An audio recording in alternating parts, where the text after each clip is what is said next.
사도행전에는 성령의 사람들이 많이 등장합니다. 베드로를 비롯해서 빌립, 바나바, 바울과 실라, 스데반 등등 익숙한 인물들이 많이 등장합니다. 반면에 오늘 본문에 등장하는 마띠아는 그렇게 익숙한 사람이 아닙니다.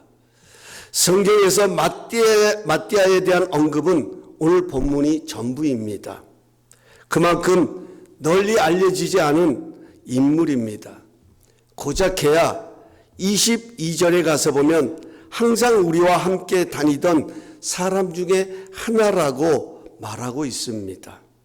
이것이 마띠아에 대한 소개 전부입니다.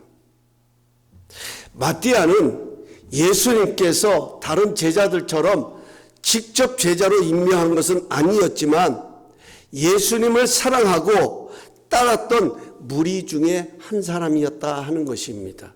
그러니까 매우 평범한 사람이었습니다. 이런 마띠아가 제비뽑기를 통해서 사도로 뽑힌 것입니다. 본문 24절을 보면 제자들이 모든 사람의 마음을 아시는 주여, 모든 사람의 마음을 아시는 주님, 누가 주님의 택함을 받아 사도의 직무를 대신할 자인지 우리에게 보여달라고 기도합니다. 마띠아는 운이 좋아서 사도로 뽑힌 것이 아닙니다. 중심을 보시는 하나님의 택함을 받은 것입니다. 사무엘상 16장 7절에 가서 보면 이렇게 말씀하고 있습니다. 화면에 띄워드립니다. 제가 봉독합니다. 여호와께서 사무엘에게 이르시되 그의 용모와 키를 보지 말라. 내가 이미 그를 버렸노라. 내가 보는 것은 사람과 같지 아니하니 사람은 외모를 보거니와 나 여호와는 중심을 보시느니라 하시니라.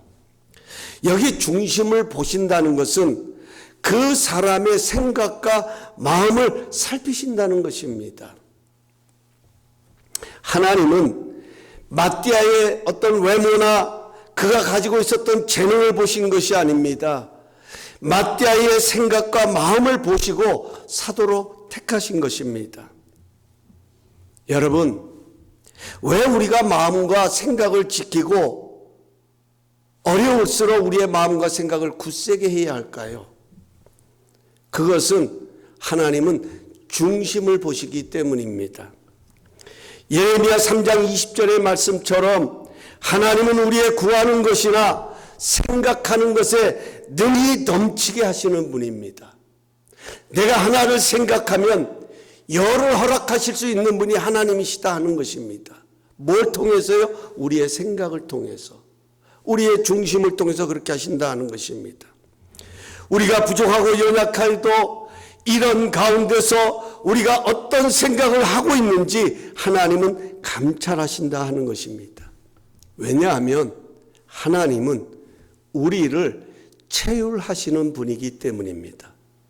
다시 말씀드립니다. 왜 하나님께서는 우리의 마음과 생각을 감찰하실까요? 왜 하나님은 우리의 중심을 보실까요?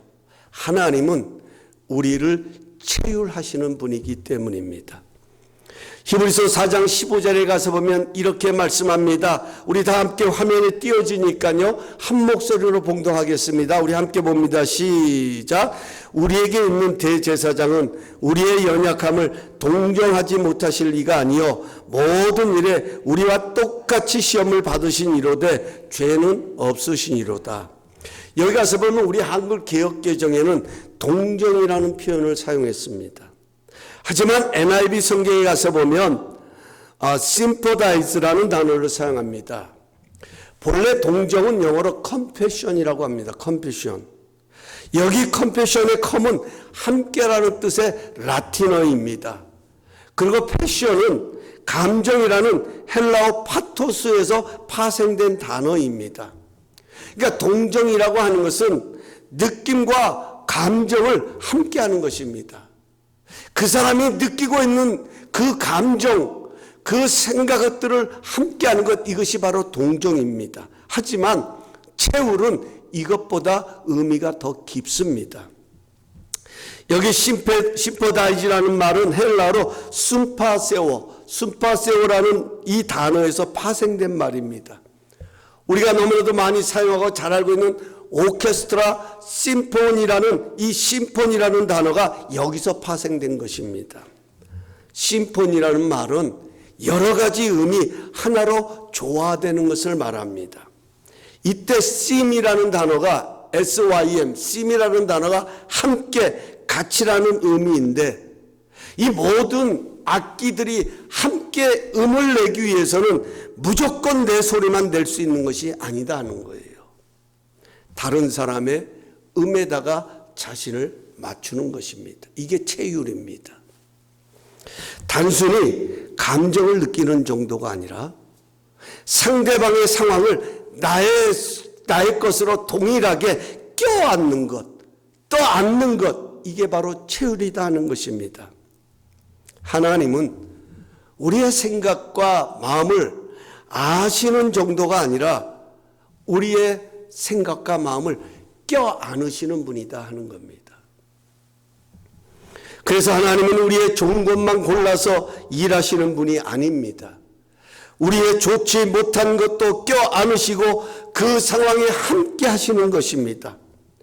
우리가 힘들고 어려울 때는 그 힘들고 어려운 그 마음을 느끼고 아시는 정도가 아니라 오히려 그 어려움을 함께 껴안기를 원하신다는 것입니다. 그래서 너희 염려를 내게 맡겨라, 이렇게 말씀하고 있는 것입니다. 여기 맡긴다라는 것이 뭡니까? 신뢰하라는 것입니다. 신뢰하는 것. 신뢰하지 않고는 맡길 수가 없잖아요. 나를 의지하고 나를 신뢰하고 내게 맡기려는 것입니다. 내가 너희의 모든 염려를 껴안기를 원한다는 것입니다. 여러분, 다윗도 마찬가지입니다. 다윗은 본래 왕이 되려고 했던 인물이 아닙니다. 다윗은 이스라엘의 왕이 되게 해달라고 하나님께 한 번도 기도한 적이 없습니다. 다윗은 평범한 목동이었습니다. 당시의 목동은 항상 짐승들과 함께 다니면서 짐승들과 함께 지내야 되기에 매우 힘든 일이었습니다. 천한 직업 중에 하나였습니다. 사무엘은 사울의 뒤를 이어갈 왕을 세우기 위하여 하나님의 명령대로 다윗의 아버지 이새의 집을 찾았습니다. 그때 다윗의 다른 형제들은 사무엘 앞에 머물고 있었습니다. 하지만 다윗은 들에서 양을 돌보고 있었다 성경은 기록합니다. 아버지 이새도 지금 사무엘 선지자가 사울의 뒤를 이어갈 왕을 세우기 위해서 자신의 집을 찾아온 걸 알지만 다윗은 아예 왕이 되리라는 생각도 못했던 것 같습니다. 아니, 제껴놓았던 것 같습니다. 왜냐하면 너무나도 어리고 너무나도 작은 자였기에 자격이 안 된다고 생각했을지도 모르겠습니다. 하지만 하나님은 이런 다윗을 왕으로 택하셨습니다. 하나님을 사랑하고 아버지의 양들을 내 것처럼 책임 있게 감당하는 다윗의 중심을 보신 것입니다.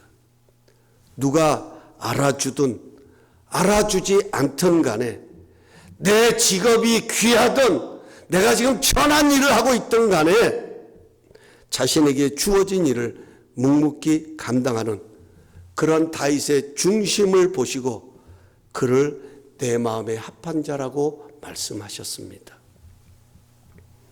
한마디로 하나님은 다윗을 체휼하신 것입니다. 그의 연약함도 하나님이 껴안으신 거예요. 그의 부족함도 하나님이 같은 마음을 가지고 그를 안아주신 것입니다. 그 인생을 껴안으신 것입니다.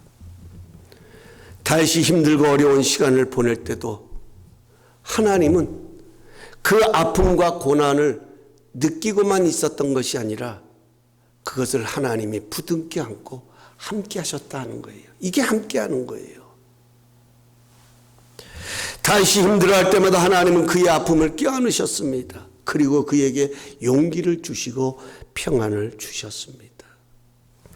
마띠아도 마찬가지입니다.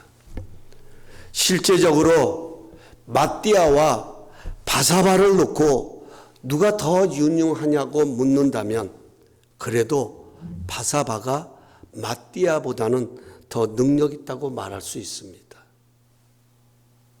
왜냐하면 성경에 가서 보면 바사바는 예루살렘 총회에서 결의했던 내용을 가지고 바울과 바나바와 실라와 함께 안디옥으로 갔던 사람입니다.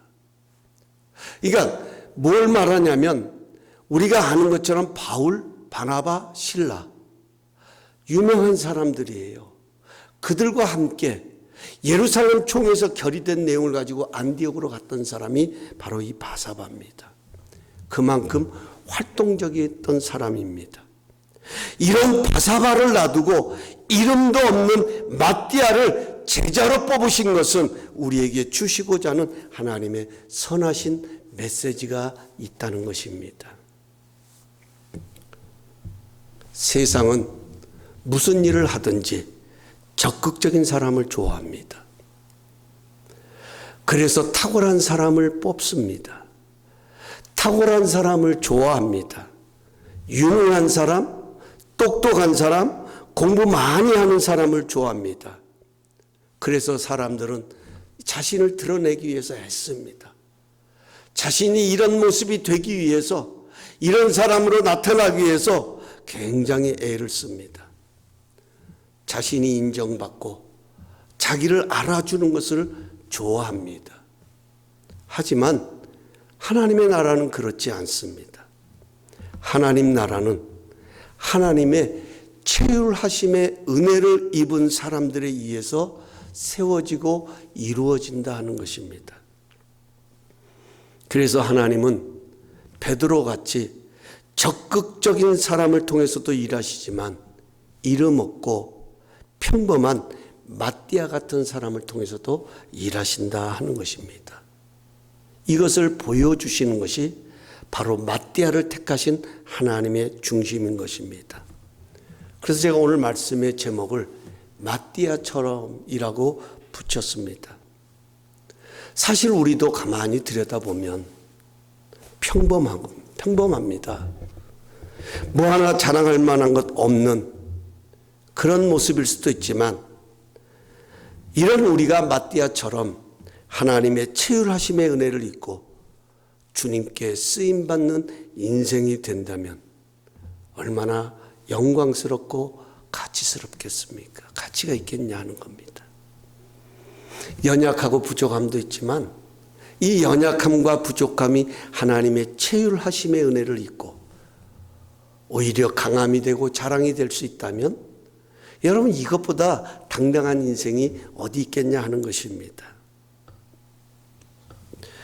비록 주님의 역사 가운데 많은 페이지를 장식하지는 못할지라도 그저 아주 적은 분량의 내용을 남긴다고 할지라도 나를 통해서 우리 주님의 이야기가 쓰여진다고 하면 얼마나 복된 것일까요? 우리도 이처럼 마띠아처럼 체휼의 은혜를 입기 위해서 가져야 할 마음과 생각이 있다면 그것이 어떤 것일까 하는 것을 여러분과 나누고 싶습니다. 첫 번째로 마띠아는 매우 평범했지만 묵묵히 꾸준함으로 자기의 자리를 지켰던 사람입니다. 다시 한번 말씀드립니다. 마띠아는 평범했습니다. 하지만 묵묵히 꾸준함으로 자기 자리를 지켰다 하는 것입니다. 중요한 것이 묵묵히와 꾸준함인 것입니다. 마띠아는 가룟 유다를 대신해서 사도로 뽑힌 것입니다. 제자로. 여러분 가룟 유다가 어떤 사람입니까? 오늘 본문 25절에 보면 가룟 유다를 이렇게 표현하고 있어요. 유다는 이 직무를 버리고 제 곳으로 갔다. 이렇게 표현하죠. 자기 자리를 버리고 자기가 가고 싶은 곳으로 간 사람입니다. 자기가 머물러야 할 자리를 떠나서 내가 앉고 싶은 자리, 내 마음대로 하고 싶은 것을 행했던 사람입니다. 이런 사람을 대신하여 지금 제자로 뽑힌 것입니다. 그러니까 마태아는 다른 것은 몰라도 나는 가룟 유다와 같이 되지 않겠다는 마음가짐이 있었을 것입니다. 하나님의 은혜를 안다고 하면, 정말 주님을 사랑한다고 하면, 내가 저 가룟 유다를 대신하여 주님의 사도가 되는 것을 알았다고 하면 다른 것은 몰라도 나는 가룟 유다와 같이 되지 않겠다는 마음가짐이 있었을 것입니다. 여러분, 하나님은 어떻게 일하실까요? 하나님께서는 하나님을 드러내시기 위해서는 각 사람에게 상황이라는 것을 허락하시기도 하고 각 사람에게 그가 머물러야 할 자리를 허락하신다 하는 것입니다. 이것이 바로 오늘 본문에 기록하는 직무라는 이야기입니다. 직무, 달란트 또는 직분, 내가 감당해야 할 사명이라고도 말할 수 있습니다. 어쨌든 간에 하나님께서는 하나님의 뜻을 이루기 위해서 각 사람에게 자리를 주십니다. 그가 해야 할 일, 그가 있어야 할 자리를 주십니다. 묵묵히 꾸준히 자신의 자리를 지킨다는 것은 매우 중요합니다. 더욱이 사람들이 알아주지도 않는데도 자기 자리를 지킨다는 것 쉽지 않습니다. 어떤 때는 바보가 되는 것 같이 보입니다. 저 지금 뭐 하는 거야? 바보 같아 보입니다. 사람들이 과소평가하기도 합니다.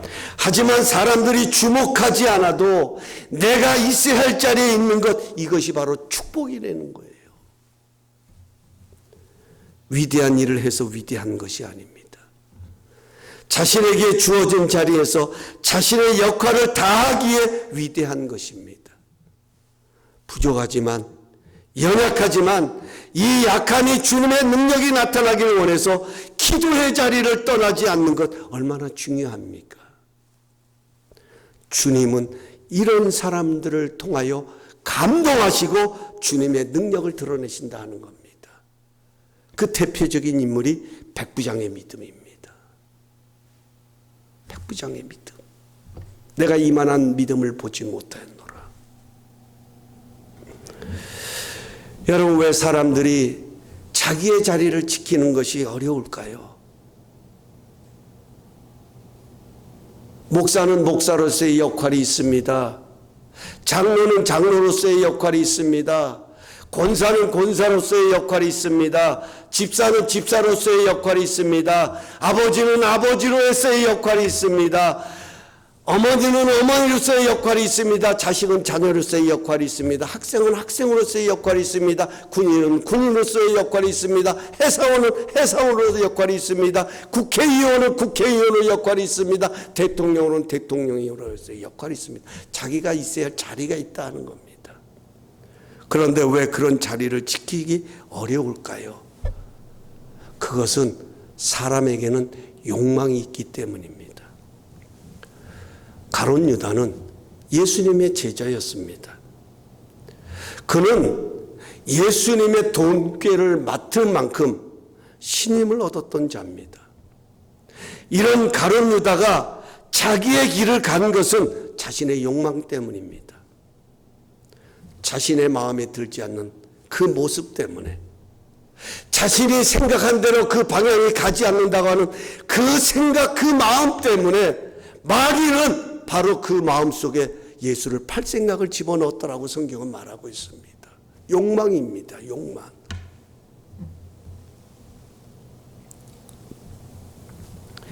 우리는 이런 유혹들을 조심해야 합니다. 자기를 드러내고 인정받고자 하는 욕망들을 조심해야 합니다. 그렇다고 여러분 인정받는 것이 나쁘다는 말이 아닙니다. 욕심으로 억지로 나를 드러내어서 인정받으려고 하는 것이 잘못된 것이지, 내가 한 일에 대하여 칭찬받고 인정받는 것은 아름다운 것입니다. 마귀가 예수님을 넘어뜨리기 위해서 시험했던 것이 무엇입니까? 세 가지 시험을 했죠. 그 중에 하나가 뭡니까? 내가 만일 하나님의 아들이거든 뛰어내리라는 거예요. 그러면 하나님께서 사자들을 명하셔서 너 발끝 하나 다치지 않도록 너를 손으로 받들 것이다. 이 무슨 시험이냐면 너 자신의 너 존재를, 네가 하나님의 아들이야? 그럼 너 자신을 드러내라는 거예요. 하나님의 아들인 것처럼 내가 이런 능력이 있는 자라고 드러내라고 마귀가 그렇게 시험을 하는 겁니다. 그런데 예수님은 어떻게 이 마귀의 시험을 이기냐면 주 너희 하나님을 시험하지 말라라고 책망하셨습니다. 주 너희 하나님을 시험하지 말라. 마귀는 예수님을 드러냄으로 인하여서 하나님을 공격하는 거예요. 하나님을 공격하는 거예요. 당신 없어도 저분 하나면 됩니다. 나를 드러낸다는 것은 하나님 없이도 나는 살아갈 수 있습니다 하는 의미와 뭐가 다르냐 하는 것입니다. 사람들은 자기를 드러내는 것을 좋아합니다. 그래서 나를 알아줘야 된다고 생각합니다. 하나님은 욕망의 사람을 통해서 일하시는 것이 아니라 자기의 자리에서 묵묵히 꾸준하게 일하는 그의 모습을 통해서 일하신다 하는 것입니다. 이게 마띠아가 우리에게 보여주는 거예요. 왜 그럴까요?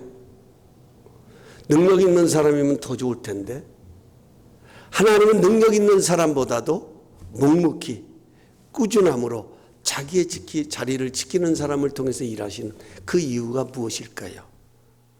하나님은 신실하신 분이기 때문에 그렇습니다. 하나님은 신실하시기 때문에. 저는 개인적으로 디모데전서 4장 4절 말씀을 참 좋아합니다.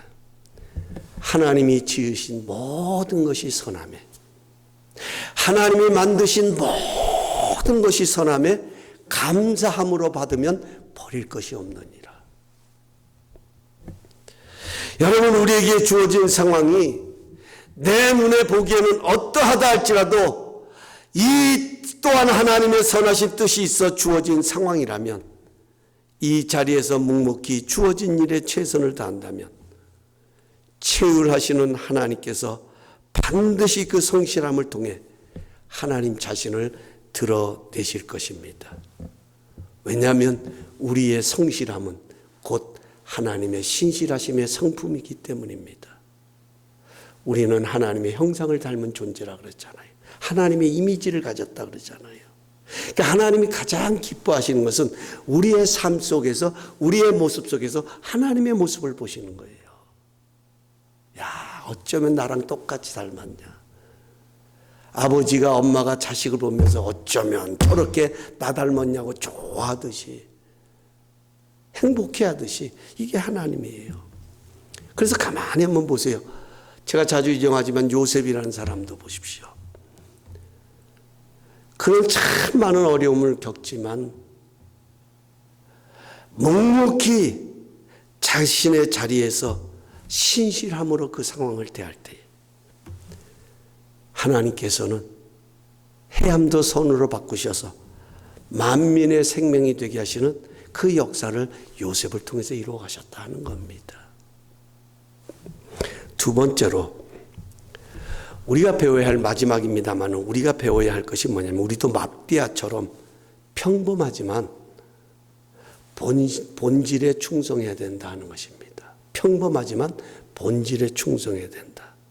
여기 본질이라고 하는 것은 곧 사명을 뜻하는 것입니다. 사명. 우리는 사명하면 어떤 목사님 또 어떤 선교사님 이런 것들만 생각을 해요. 이런 사람들에게만 사명이 있다고 생각하는데 아닙니다. 하나님이 모든 인생들에게 자리를 허락하실 때는 그 자리를 통해서 하나님이 보시기를 원하시는 사명이 있다 하는 거예요. 본질이 있다 하는 거예요. 목적이 있다 하는 겁니다. 사명이라고 하는 것은 그 사람의 존재의 이유와 목적입니다. 제자들이 마띠아를 뽑은 이유가 무엇입니까? 오늘 본문에 그 이유를 기록했는데 이렇게 기록하고 있습니다. 우리와 더불어 예수께서 부활하심을 증언할 자를 뽑자. 단순히 가룟 유다가 떠났으니까 그 자리 메꾸기 위해서 제자를 뽑은 것이 아니라 우리와 함께 예수 그리스도께서 부활하심을 증언할 자를 뽑자는 거예요. 지금 사명을 가지고 뽑는다는 것입니다.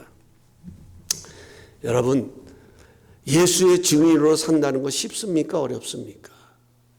우리가 알잖아요. 우리가. 왜냐하면 우리는 예수의 증인으로 이 세상을 살아가잖아요. 너희는 그리스도의 편지라 그랬잖아요. 너희는 그리스도의 향기라고 바울은 말하지 않습니까? 그렇다면 여러분이 더 잘 아시잖아요. 예수의 증인으로 살아가기가 힘듭니까? 쉽습니까? 더 이상 질문 안 하겠습니다. 결코 쉬운 일은 아닙니다. 왜냐하면 때로는 위기를 만날 수도 있어요. 불리한 상황을 만날 수도 있어요. 내 생각과는 전혀 다른 상황을 접할 수도 있습니다. 사람들이 알아주지도 않고 무시당할 수도 있습니다. 그러나 마띠아는 그럴 때마다 본질에 충성했다는 거예요. 유명한 사람도 아닌데, 베드로처럼 바울처럼 탁월한 사람도 아닌데, 그런 마띠아가 예수의 증인으로 예수의 일을 감당할 때 사람들은 어떻게 생각했겠어요?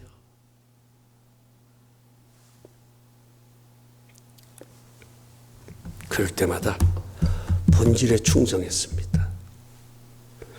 나의 나 된 것은 하나님의 은혜로 된 것이라는 바울의 고백처럼 마띠아는 자신에게 주어진 사명을 기억하여 충성했다는 것이죠.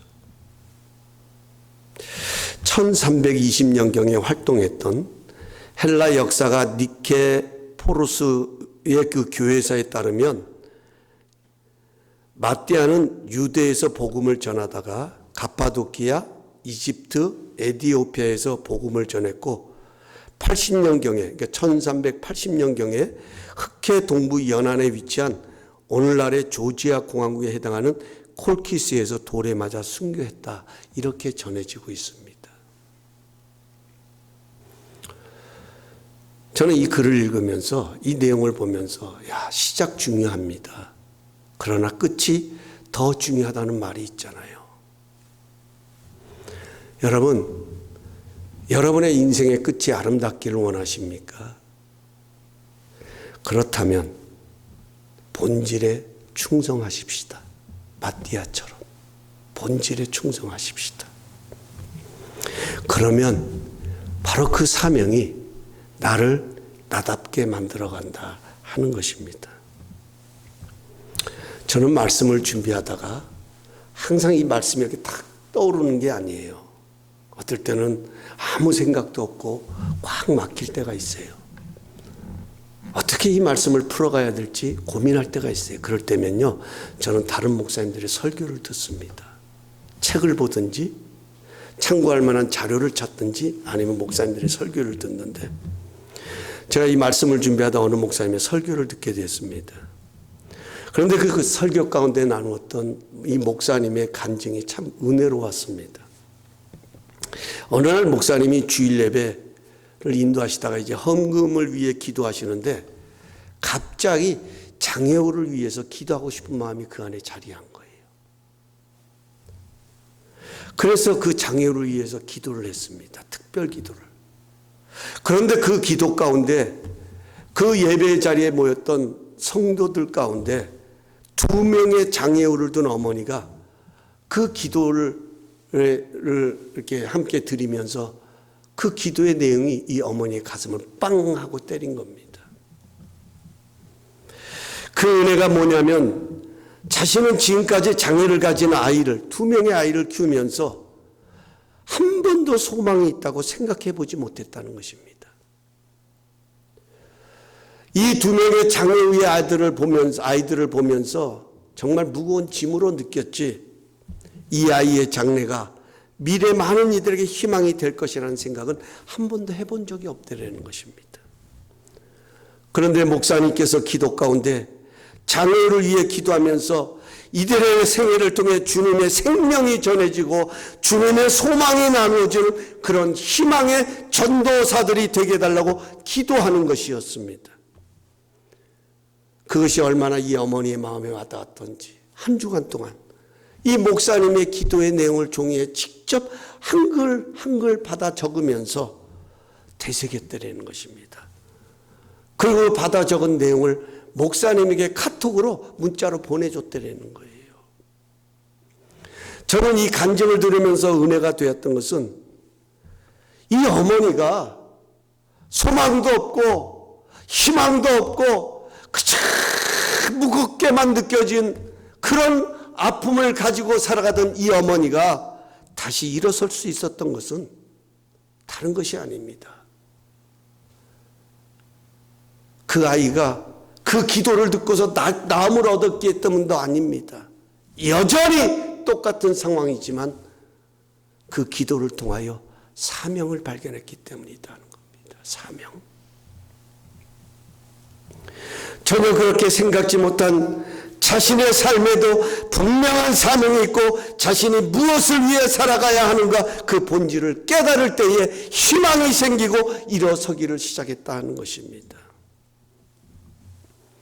그렇습니다. 위기를 만날 때마다 우리는 본질을 붙들고 충성해야 합니다. 내가 머문 자리가, 내가 주어진 상황이 아무리 절망이라도 이 모습을 통해 주님의 능력이 나타난다면 세상은 이런 모습을 통해 감동을 하는 것입니다.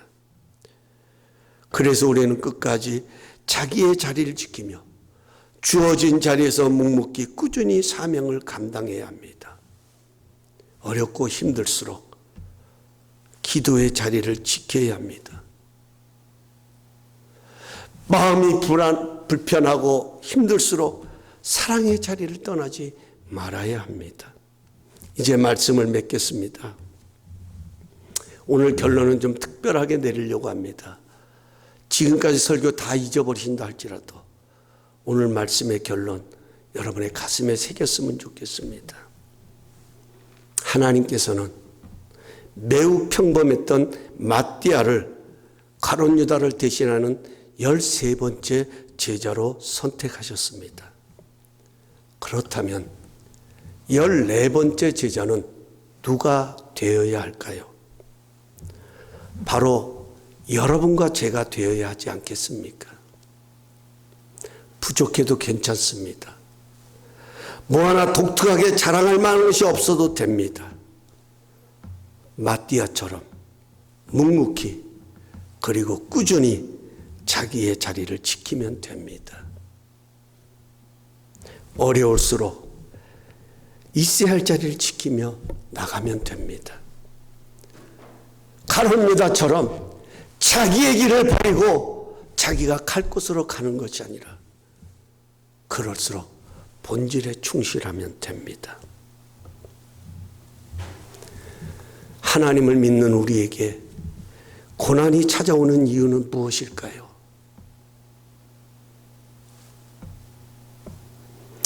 도대체 왜 하나님이 나를 이런 곳으로 밀어넣으실까요? 그 하나님의 중심은 무엇일까요? 궁금하지 않습니까? 하나님이 우리에게 고난을 허락하신 것은 하나님을 더 가까이 하라는 것이 아닐까요?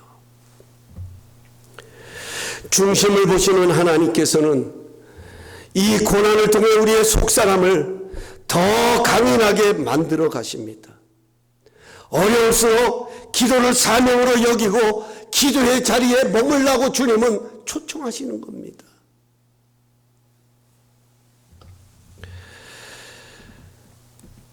제가 말씀을 준비하면서 문득 제 마음에 들었던 한 가지 생각이 있었습니다. 그것은 우리 교회를 바라보면서 지금 제가 섬기고 있는 이 사역들을 생각하면서 제 마음에 자리했던 자그마한 소망입니다. 조그만 희망입니다. 그것은 바로 뭐냐면 이렇게 지낼 수는 없지 않는가 하는 것입니다. 하나님이 나를 어떻게 부르셨는데, 하나님께서 우리 교회를 어떻게 세우셨는데, 우리 교회가 이 땅에 세워질 때 하나님은 얼마나 기뻐하셨는데, 이렇게 지낼 수는 없지 않는가. 분명히 이것이 전부는 아닐 텐데, 이런 마음이 제 안에서 막 일어나는 거예요. 그러면서 이 말씀을 준비하면서 제 마음에 한 가지 자리했던 것은 우리 교회에서 행복 나눔 축제를 한번 했으면 좋겠다. 아멘 한번 해보세요. 목사님, 아니 여기서 무슨 행복 나눔 축제가 뭐가 행복이 있어요? 잘 들어보세요. 행복 나눔 축제를 했으면 좋겠다.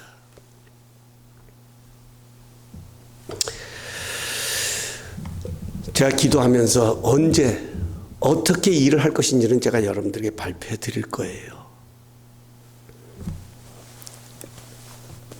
중요한 것은 여러분과 제가 행복거리를 만들어가면 됩니다. 일반적으로 행복 나눔 축제를 하면 강사분들 초청하시걸랑요. 유명한 분들, 복음성가 가수들, 막 이런 사람들 초대해가지고서는 주변 분들 모셔가지고 막 하잖아요. 연예인들도 오기도 하고. 근데 마띠아처럼 우리가 행복한 사람이 되면 되겠다. 왜냐하면 하나님은 중심을 보십니다. 중심을 보신다는 것은 하나님은 우리의 영혼을 미소 짓게 하시는 분이에요. 내 마음을 평안을 주시는 분도 하나님이세요. 내 마음에 기쁨을 주시는 분도 하나님이세요. 상황이 내 마음의 기쁨이 아니라 상황은 어떠하다 할지라도 그런 가운데서도 기쁨을 주시고 소망을 주시고 희망을 주시고 미소를 짓게 하는 능력이 하나님께 있다 하는 것입니다. 우리는 그 행복을 나누는 거예요. 마띠아가 지금 부활하신 예수님을 증거하자고 뽑힌 거 아니겠습니까? 이 말은 우리 예수님은 살아계신다는 겁니다. 그분은 지금도 살아계셔서 우리의 삶 가운데 역사하고 계신다 하는 것이지요. 우리가 그 주님을 증거하고 우리가 그 주님을 증거하는 증인의 삶을 살아가야 되지 않겠습니까? 마띠아처럼. 그렇게 하기 위해서는 우리가 행복한 사람이 되면 돼요. 하나님의 채울하심의 은혜를 입고 우리의 영혼 속에 세상이 줄 수 없는 주님만이 주실 수 있는 그 평안함, 그 미소가 머문다면 세상은 그 미소를 보고 주님을 알아가는 것이고 주님을 깨달아간다 하는 거예요. 저는 이것을 깨닫고 얼마나 감사했는지. 그래서 제가 행복 나눔 축제를 어떻게 할 것인가. 제가 기도하는 것은 우리 김지영 집사님 저기 그 아틀란타 가시기 전에 하기를 지금 기도는 하고 있습니다만은 어쨌든 간에 기대하십시오. 여러분들이 주인공이 되어야 된다는 거예요. 여러분들이.